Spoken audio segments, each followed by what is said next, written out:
Hey everybody, it's Trixie at Healthy Nails. This is part 2 of the 2-part series. If you missed part 1, make sure to go check it out. Today I am doing a great barefoot toenail restoration on 2 big toes. Yep, both of them. I'm super lucky with this client. She was amazing and sweet and traveled all the way from Massachusetts with her fabulous cousin. We had fun, laughs, listened to tunes. Leave any questions you have about the service in the comments section. Reread them all and answer them all.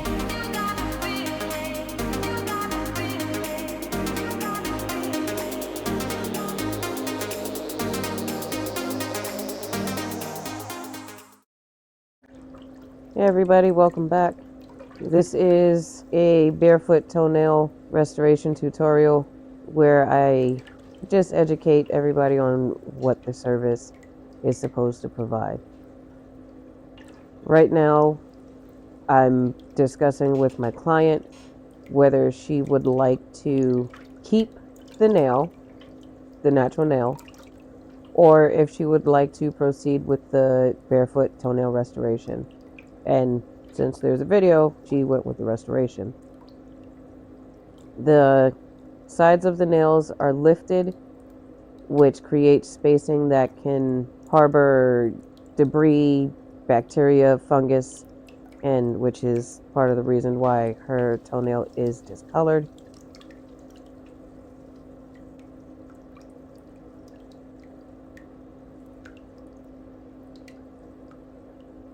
Whoo, I got it. Just going in, cleaning everything out, and getting everything prepped for the service.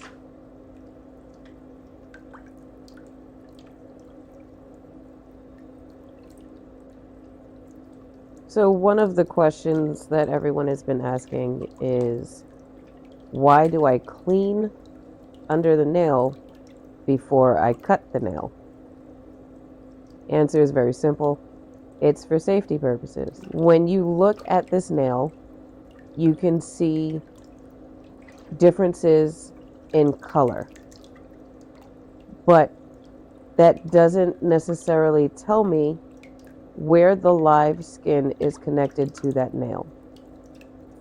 So to ensure that I don't cut the client accidentally and have to stop a service and start on a whole new procedure, I just make sure I do everything safely. You clean out underneath. If the client has any pain, if there's tenderness, this tells me that I'm approaching live skin and I shouldn't cut there.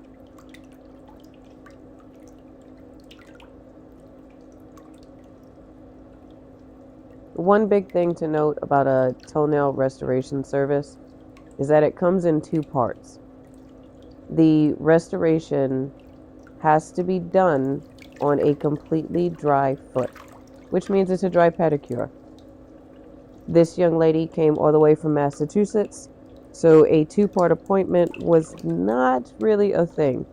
Our nails are 10 times more permeable than our skin, which basically means that it will absorb water and moisture much quicker. Once the nail has absorbed water and you put something on top of it, first, the enhancement is compromised because as the water evaporates from the nail, it's going to get trapped underneath the enhancement. That's going to compromise the adhesion. But when it comes to a client that has a fungus or any kind of discoloration, the other thing you're doing is creating the perfect breeding ground. Fungus, bacteria, all of these microscopic gross things that we don't want on our feet love warm, dark, moist places. That's why you'll see it in between toes for athlete's foot and for other people that don't have the ability to properly dry their feet and properly clean them.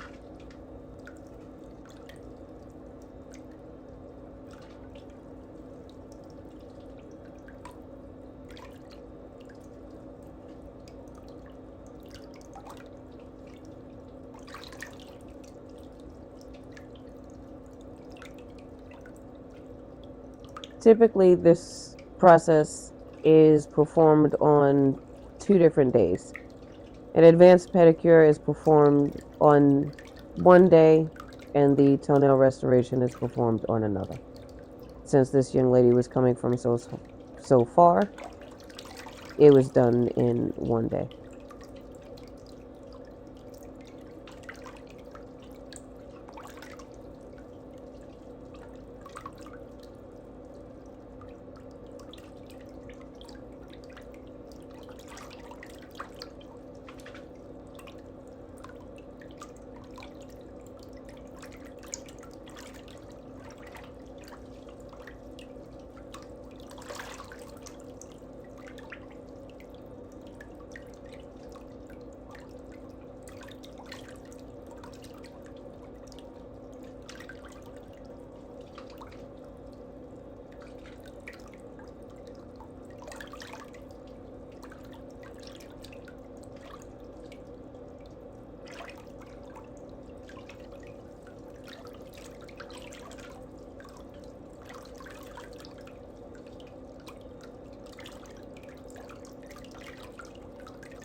Alright, so the first step was done. We thoroughly cleaned the nail. Now we apply Connex Silver, which is a anti-fungal bonding agent. This sticks to the nail. The barefoot resin sticks to it. This does not have to be cured, but it does have to sit and air dry for 2 minutes to ensure proper adhesion. The resin that I use is clear for a couple of reasons. I want my client to be able to monitor the enhancement as time goes on. If you use a resin that has color to it, if it was white to mimic the free edge of a natural nail, or if it was a cover pink, you won't be able to see underneath, and you won't be able to monitor that the condition of the nail is progressing in a healthy way. If the resin is clear and you're running into a problem, you'll actually be able to see discoloration. You'll be able to see through the enhancement that something is wrong. And on the other end, you'll be able to see that nothing is wrong. Now we're going to apply the barefoot resin. And you see me using the little dental brush because this is actually touching the client's skin and nail. Once this portion is on and cured, then I will go in with the brush. I use Scotch tape to apply slight pressure to the front of the toe, so when I create the enhancement with the resin, it will mimic the free edge of a natural toenail.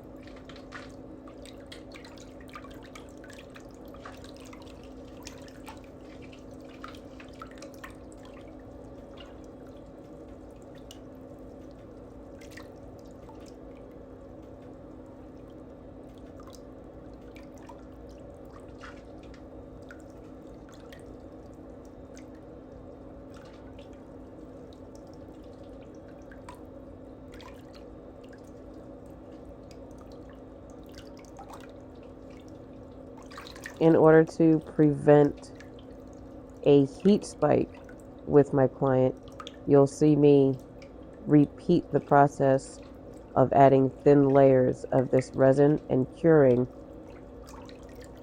until the nail is the proper shape and thickness.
So right about now, I am fighting with the tape to get it out from under the enhancement. I rarely ever get it in one full piece. It's an absolute pain in the butt, but it is the easiest adhesive to use in this type of service. And now you can see you can go right under the nail without an issue.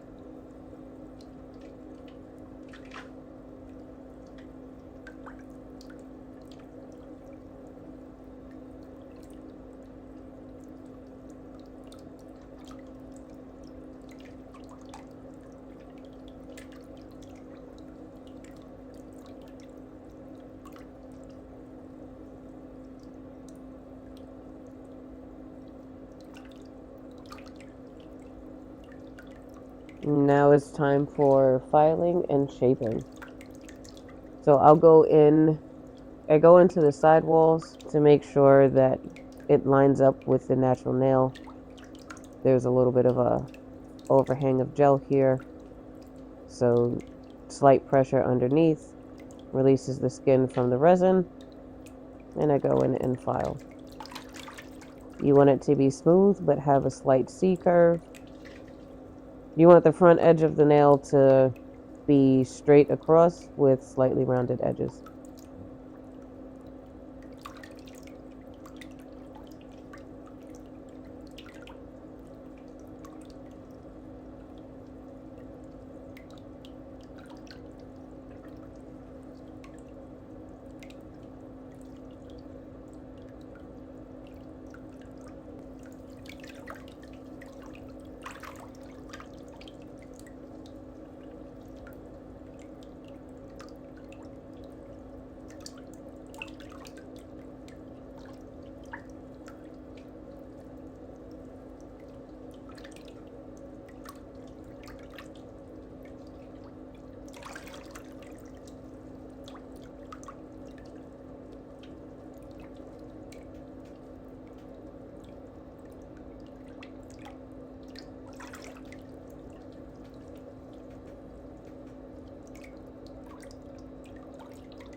The finished product may not look like a natural nail, but it is treated as a natural nail. So you can polish it, file it, trim it, do everything you do to your regular toenails, you can do to this enhancement. And it was actually followed up with a white gel polish.